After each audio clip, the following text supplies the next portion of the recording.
I kind of feel very, very delighted because the topic of this discussion is very close to my heart. And I can take two routes to share with you my feelings in thinking about this topic.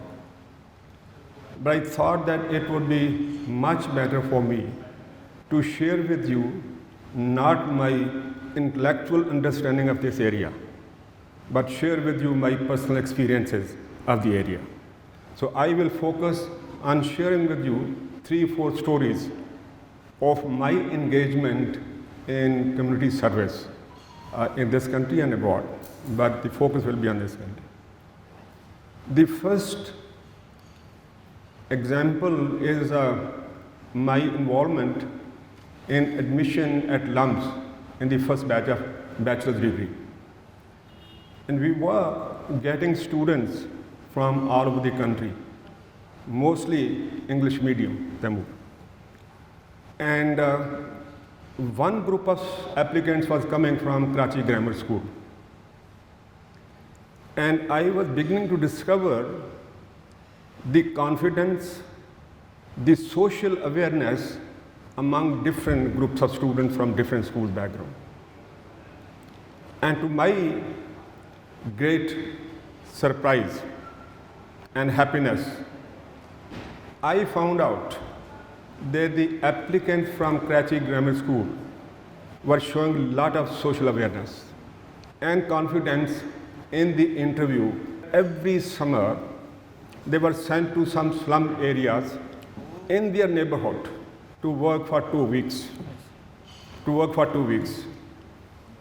And they shared with us that the social awareness has actually given us the feeling why social work or community work is important. And I thought, what an amazing experience of it. And I hope that all policymakers would actually give heed to this suggestion, that the community service should not start from higher education. If you allow me, I'll say that it must start from actually the home of every individual. Because the dignity of labor, of work, you learn from your family structures. And there, if the child is pampered and all his needs are gratified beyond actually even his or her requirement, this pampered child will grow not as an integrated human being, will be fragmented, his soul, his body, his mind would be together, and therefore would lack the awareness that he or she would need in order to make any contribution to the society development. That is one. And what did I learn from this? What I learned from this was that it's very important for us students to actually be exposed to community service. That was one lesson. Second, I got engaged in a microfinance organization. And this experience as a teacher took me to visit different villages in the periphery of this great city called Lahore.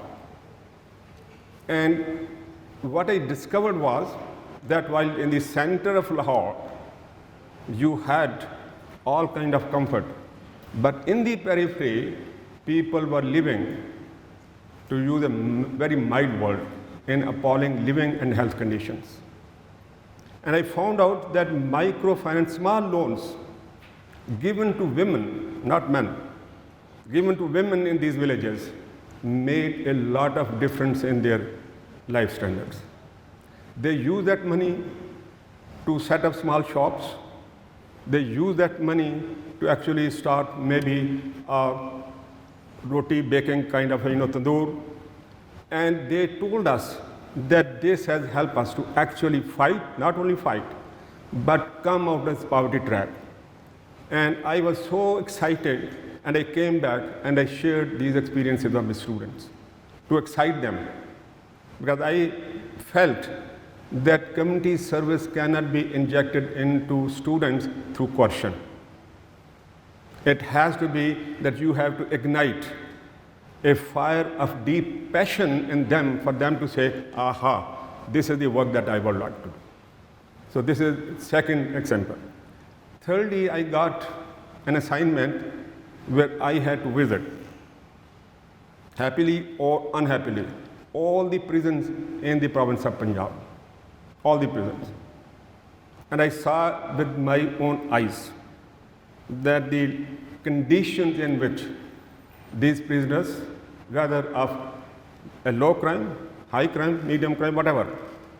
But more importantly, when I visited this Kot Lakhpat prison, which was actually housing juvenile delinquents, toddlers, young children, whatnot, who had been violated and made vulnerable by the society.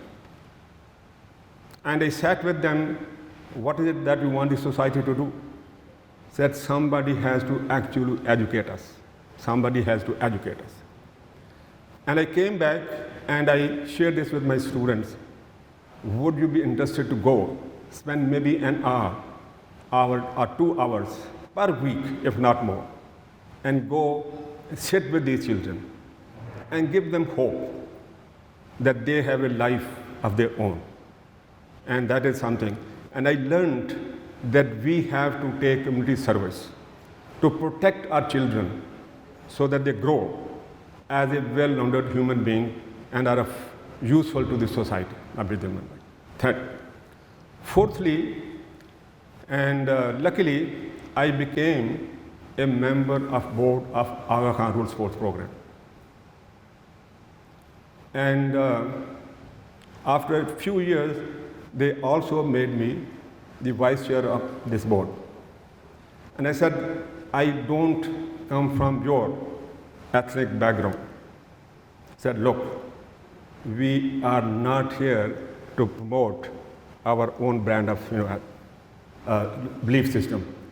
We want to promote all kind of beliefs together so that we can do something together. And that assignment took me many times to Gilgit, Baltistan, and Chitra.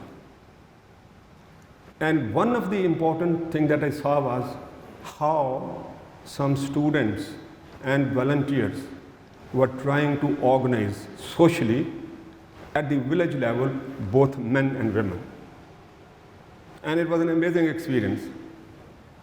And as a consequence of that, the contact between the sports program and the community was that community would provide all kind of man resources to implement project, but the foundation has to provide us some kind of financial support. And together, ladies and gentlemen, these communities were able to build small hydel project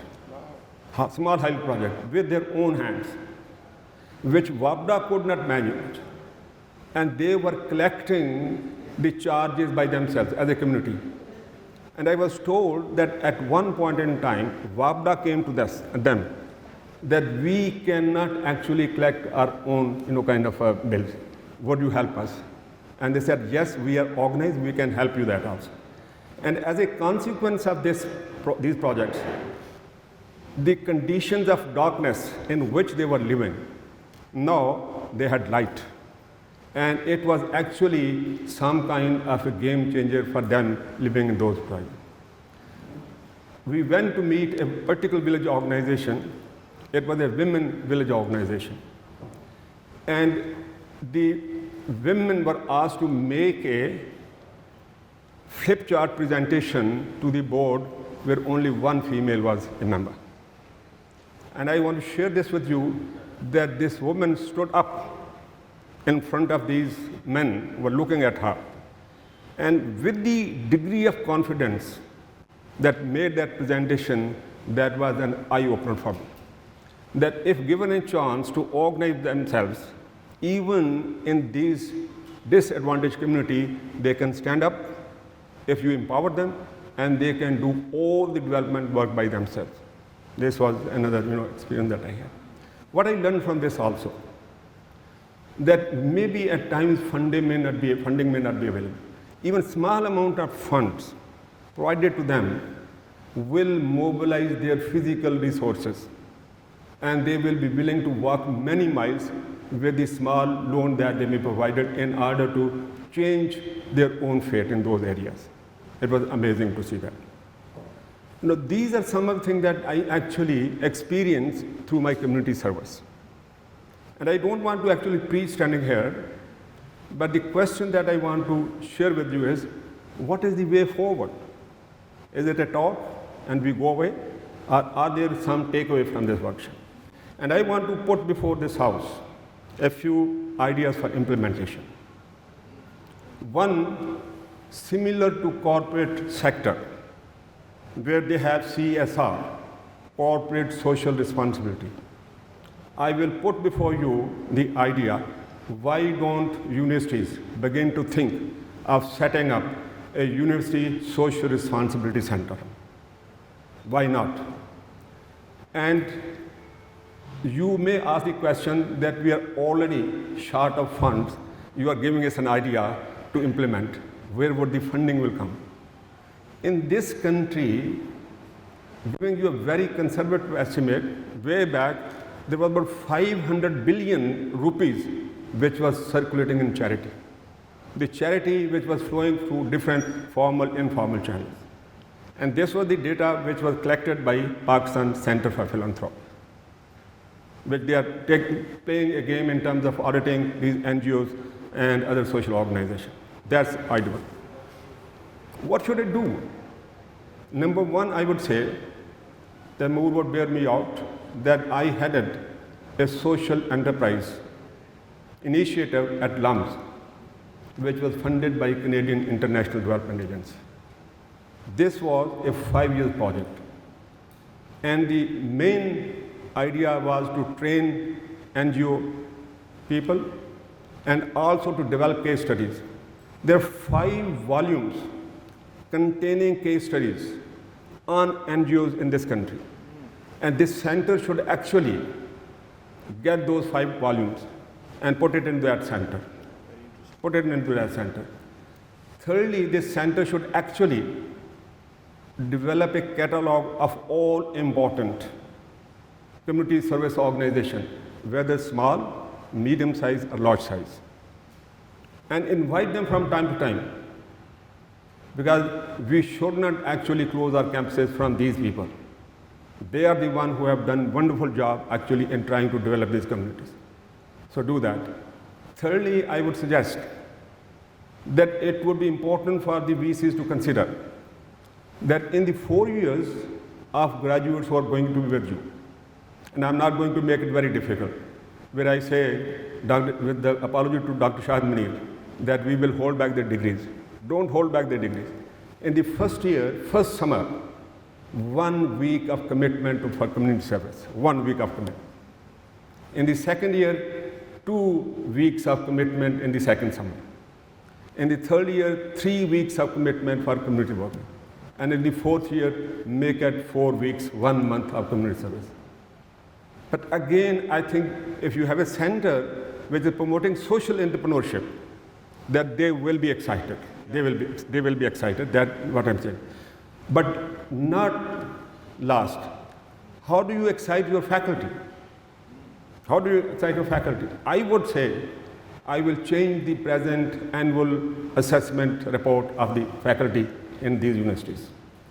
And I will turn it into what I call an annual performance agreement to be negotiated between faculty and the leadership, where one of the parameters of performance should be community service.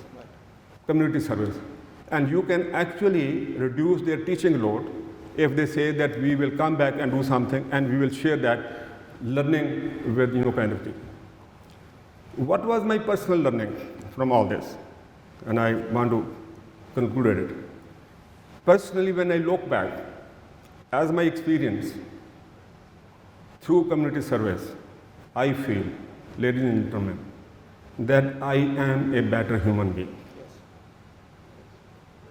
I am I hope, an effective teacher. I'm not a good teacher, an effective teacher, but I am a better human being. And this has made me to begin to develop healthy, effective relationship in my world. That is what I have learned from community. That if you don't get out of your comfort zone and make yourself uncomfortable, but say discomfort, I think you will not be able to do it. You have to get out of your beyond campus, as they say this student, out of their ivory tower. Maybe sometimes you have to sit with village organization on the ground with them, regardless of your station in the hierarchy of work that you do. So that's very important. So that I became an effective teacher, I became a better human being, and so on. But what is the final lesson that I want to highlight here? And that is that if you actually begin to encourage and engage everybody in your academia, in the community service, they will go back, they will become better educated, and will become more social aware, and emotionally and feeling wise, not cognitively, they will be actually engaged in this country. That work will actually also ignite in them the passion to be in Pakistan and to serve Pakistan and serve the community of Pakistan, which are dispossessed, which are disadvantaged. And I think if you do that, you will be making them master of their own destiny. That is a challenge. It is not simply a topic. That is, but discussion is something to do. Thank you very much. I hope I said something.